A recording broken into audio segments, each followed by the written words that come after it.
بسم اللہ الرحمن الرحیم۔ ایک صحابی کی دجال سے ملاقات کا واقعہ۔ دوستو، حضور پاک صلی اللہ علیہ وآلہ وسلم کے دور میں ایک صحابی جن کا نام حضرت تمیم داری تھا، انہوں نے دجال سے ملاقات بھی کی اور واپسی پر اپنی ملاقات کا یہ تمام احوال حضور پاک صلی اللہ علیہ وآلہ وسلم کی بارگاہ میں رکھا اور آپ نے اس کی تصدیق فرمائی۔ حضرت تمیم داری ایک عیسائی تھے جو بعد میں مسلمان ہوئے تھے۔ حضرت فاطمہ بنت قیس رضی اللہ تعالیٰ عنہ کا بیان ہے کہ رسول اللہ صلی اللہ علیہ وآلہ وسلم نماز سے فارغ ہوئے تو آپ ممبر پر جلوہ فروز ہوئے اور مسکراتے ہوئے فرمایا، ہر شخص اسی جگہ بیٹھا رہے جہاں نماز پڑھی ہے۔ اس کے بعد آپ نے کہا کہ کیا تم جانتے ہو کہ میں نے تمہیں یہاں کس لیے جمع کیا ہے؟ لوگوں نے عرض کیا کہ اللہ تعالیٰ اور اس کا رسول ہی بہتر جانتے ہیں۔ آپ صلی اللہ علیہ وآلہ وسلم نے فرمایا،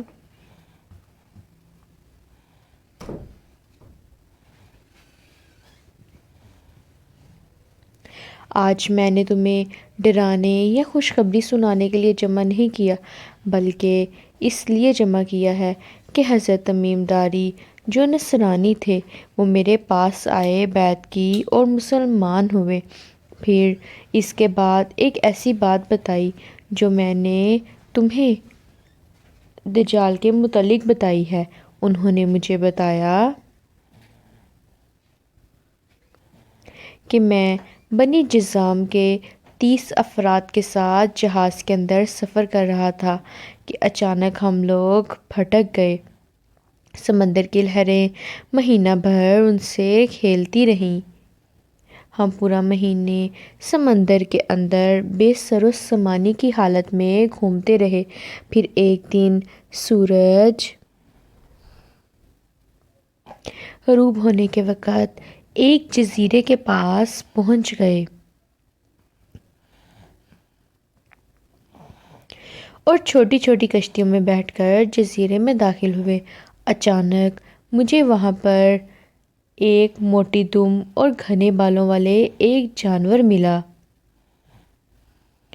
میرے لوگوں نے پوچھا کہ تو کون ہے؟ اس نے جواب دیا کہ میں جساسہ ہوں۔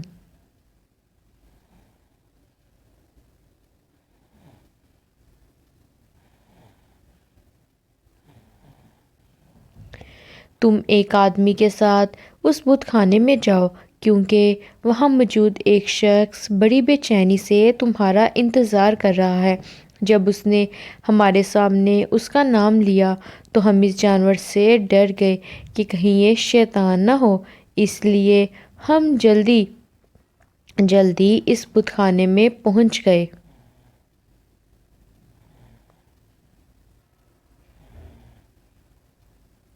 اور وہاں ہم نے دیکھا کہ ایک بہت بڑا آدمی ہے۔ ہم نے اس سے بڑی مخلوق اس سے پہلے کبھی نہیں دیکھی تھی۔ وہ سختی سے زنجیروں میں جکڑا ہوا تھا۔ اس کے دونوں ہاتھ اس کی گردن سے بندھے ہوئے تھے۔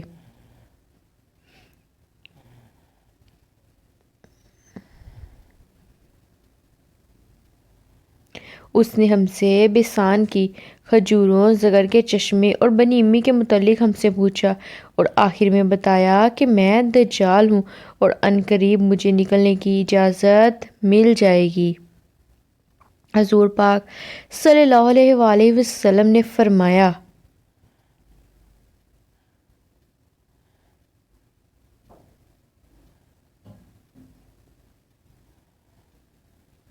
میں تمہیں نہ کہا کرتا تھا کہ دجال نہ شام میں ہے نہ یمن کے سمندر میں، بلکہ وہ مشرق میں ہے، اور اپنے ہاتھ سے مشرق کی جانب اشارہ فرمایا، جس سے یہ ثابت ہوتا ہے کہ دجال عرب کے مشرق کے اندر سمندر کی طرف موجود ہے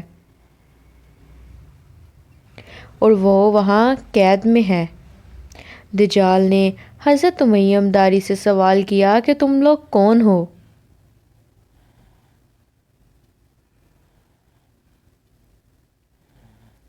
حضرت تمیم داری نے جواب دیا کہ ہم عرب کے لوگ ہیں، اور اپنے یہاں تک پہنچنے کی تمام کہانی دہرا دی۔ اس کے بعد دجال نے پوچھا کہ کیا بیسان کی کھجوروں کے درختوں پر پھل آتے ہیں؟ انہوں نے کہا کہ ہاں۔ دجال نے کہا کہ زمانہ قریب ہے کہ جب ان درختوں پر پھل نہیں آئیں گے۔ پھر اس کے بعد پوچھا کہ کیا بحیرہ طبریہ میں پانی آتا ہے یا نہیں؟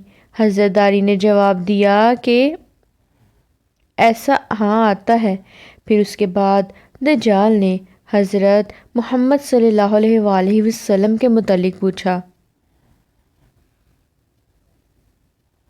تو حضرت داری نے ان کے متعلق بتایا کہ وہ عربوں کے عزیز تھے اور عربوں پر آپ نے غلبہ حاصل کر لیا ہے۔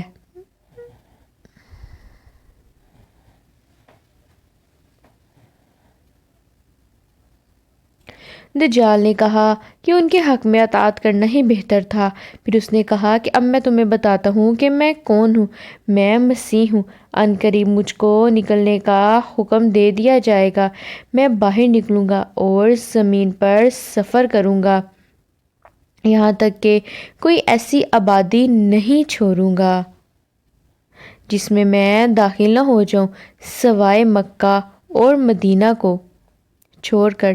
جب میں ان میں داخل ہونے کی کوشش کروں گا تو وہاں فرشتے تلوار لیے ہوئے مجھے روکیں گے، لیکن اس کے علاوہ میں پوری دنیا میں داخل ہو سکوں گا۔